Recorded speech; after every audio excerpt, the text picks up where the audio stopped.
Hey guys, I just watched Death Camp 3 in 2D, which is a horror comedy. And before I get started, I really want to talk to you about how subjective comedy is. I like multiple forms of comedy. I like thinking person's comedy like George Carlin and Dave Chappelle. I like situational comedy like Richard Pryor and Eddie Murphy. And I like observational comedy like Jerry Seinfeld, perfect example of observational comedy. But I also like silly ass slapstick type stuff. I'm not ashamed to admit that I really enjoy Jerry Lewis movies, and I think Medea is funny. There, I said it. I'm not ashamed. And I don't care what anyone says. Adam Sandler and The Waterboy was hilarious. That movie will never be old to me, and I'll watch it a million times more, and it's still going to be funny. So I like some pretty lowbrow stuff. But then what do you expect from a person who was raised watching cartoon animals being hit with anvils, set on fire, smacked in the face with a frying pan? I mean, that's my generation. However, since I started this video saying that comedy is subjective, your mileage may vary. What I find funny, you might not find funny. What you find funny, I might not find funny. So keep that in mind as I discuss this movie. I felt like I had to establish that before I got started with this video because I actually put this off for 2 weeks. Mostly because I really try to be a very positive person, and even when I don't like something, I try to be extremely objective about it. And I found myself being a little bit conflicted. First, because I was kind of having this internal dialogue about how to approach independent horror films versus big budget studio films and whether they should be graded on a curve, which I mentioned in the 500 subscribers video. Then I remembered that horror is one of the few genres in which people have been able to make something really good and be very successful on a shoestring budget and with a skeleton crew. The second thing that I was mulling over for the last 2 weeks was how do I approach a situation when someone has actually given me the opportunity to view the movie? It can be very flattering to have a director or a production company contact you and give you the opportunity to screen their film. It makes you feel like, really, you value my opinion? Cool. And for that, to the makers of this film, I do thank you for giving me the opportunity to screen your film. I apologize for the delay, but as I said, I was just explaining why I needed to mull it over for a couple weeks. It's tempting to feel an obligation to go easy on a film when you've communicated directly with the makers of a film. However, in the end, I determined that my biggest obligation is to the audience that view my videos to be honest with my opinion for them. Plus, am I really helping you if I just sit here and blow smoke up your ass? That's how we end up with people like Kanye West, Lindsay Lohan, and Azalea Banks. They seem to have families. You would think that their families love them enough to get them the appropriate treatment that they need for substance abuse and or psychiatric help. But no, everyone blows smoke up their ass and we all have to suffer. With that said, let's get the show on the road. I'm going to start with the positives because I don't think that everything is negative. Even when I do a rant video, I'm not going to say that every single thing is negative about a movie. So I'm going to start with the positives before I get into the real shit show. First thing I noticed is that the camp is called Camp Crystal Meth. I got a little bit of a chuckle out of that. Don't know what was up with that weird puppet. That was really out of place, in my opinion. The opening sequence was very creative. I like how it told the backstory with the newspaper clippings, the expositional news briefings, and the radio broadcast. It sums up the basics really succinctly and then allows you to get right into the film. Then I noticed some of the actors, like, first thing that jumped out at me was, is that Andrea Bang? If you don't know who Andrea Bang is, she's the actress that plays Janet on Kim's Convenience, which I love that show. I just watched the first 2 seasons of it on Netflix because it wasn't available here in the United States, as it's a Toronto, Canada-based comedy, which was originally a play. But it's a really good show, so I would definitely advise, if you like situational comedy, to check that show out. So anyways, I was really happy to see her, but her role is really tiny in this movie. She didn't really get to do a whole lot of anything. The cursing dialogue was really janky. I have no problem with colorful language. Obviously, if you've seen my channel before, I'm no stranger to using colorful language. But it was overused and in a way that didn't make any sense. Like some of the words put together, it sounded like when a 6th grader first starts cursing and they don't really get the hang of it just yet. Perfect example, there was a character that said, What the cockfuck do you want? A, no one talks this way. B, even if you're doing it in the name of comedy, that joke just didn't land. And the sad thing was they kept doing that over and over again. It's like, if it didn't work the first time, why are you doing it 50 more times and repeating it not working? This movie is described as an homage to Friday the 13th 3, but it felt like it was going more for a Poltergeist, Night of the Chicken Dead, Lloyd Kaufman, trauma type feel, but they completely missed the mark. I would say it almost felt John Waters' movie bad, except John Waters' movies, no matter how bad they are, they're still entertaining. Also, the name was janky. Camp Death 3 in 2D. Why not just make it Camp Death 2 in 2D? I don't know. Was that ever mentioned in your meeting when you were deciding what to name it? Because that just makes more sense to me. Also, if you want to do a trauma-style horror comedy, you really need to study Lloyd Kaufman more. The comedic writing in this movie was so bad, and I mean like early 2000s SNL bad. You remember when they used to write the skits about 5 minutes too long and then stare awkwardly at the cue cards to the side of the stage because they couldn't be bothered to memorize even a portion of the skit? That pause was on purpose because that's how they used to look a lot of the times in SNL. They would just stop and then smirk at the audience for like 30 seconds. Just like that. There's CGI blood, CGI gore. People that know me know how I feel about that. I mean, I'm not even gonna, it wasn't even movie like, it was like, I can't even say After Effects. Is there a program that's cheaper than After Effects? Like maybe an app on your phone? That's what it looked like.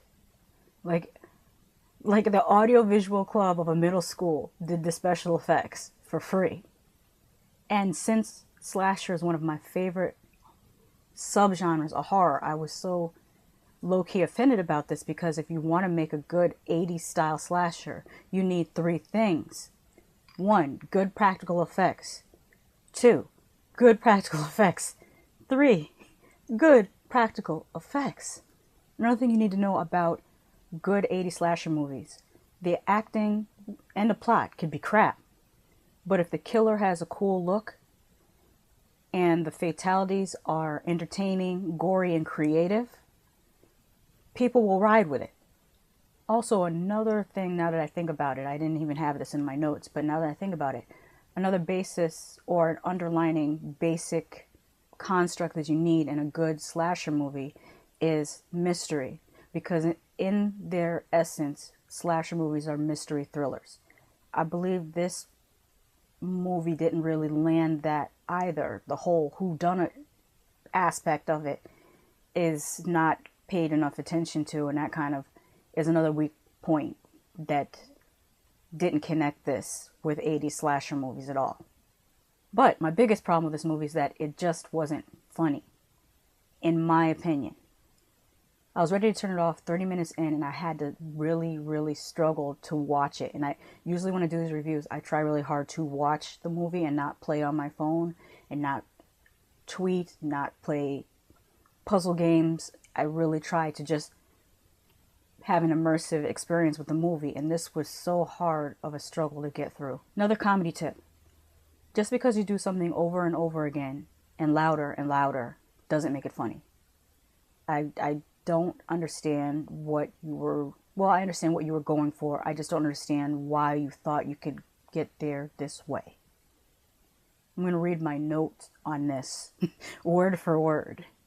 I just checked the time and it's only 40 minutes in. This movie felt like it was written by that boy in your 6th grade class who used to make his armpits make that fart noise and spit in the air and catch it in his mouth. It's my actual note. And I'm not trying to be a snooty snob about the whole thing. I'm a person that really enjoys the collected works of Frank Henenlotter.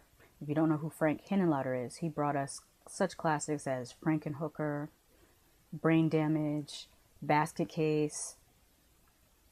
I was going to say Castle Freak, but I believe that was Stuart Gordon. Yeah, I believe that was Stuart Gordon. But for some reason, Castle Freak stays in my head with the Henenlotter movies. Don't know why. I also love Full Moon Video. And Full Moon brought us the Puppet Master movies, Meridian Kiss the Beast. Does anyone remember that movie?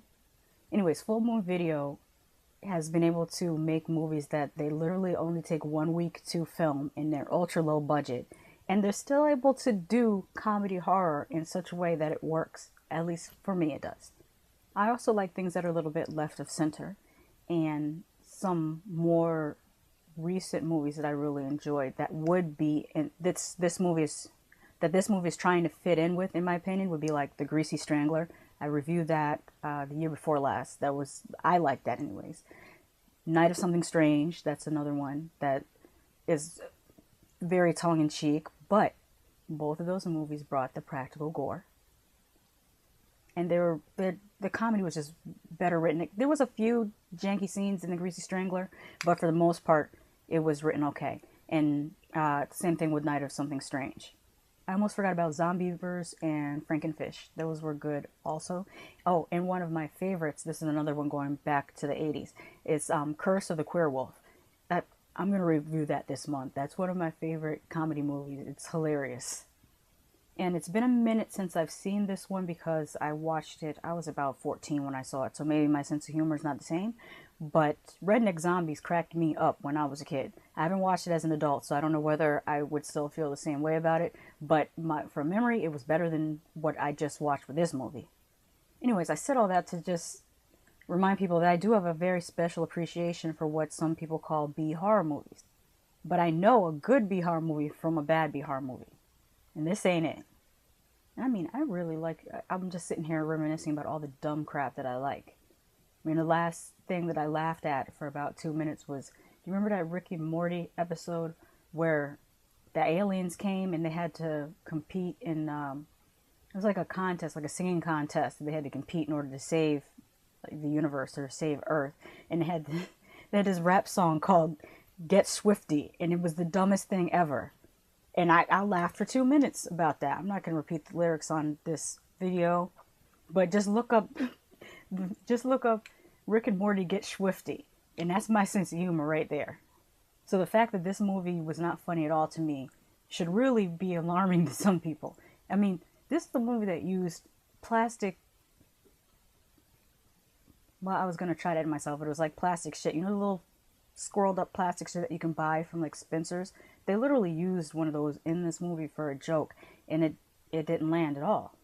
It tried really hard to be that so bad it's good, but it just couldn't make it. I don't know how many ways and how many times I can say that this movie missed its mark, and I feel like this review is getting overly long, so I'm going to try to wrap it up.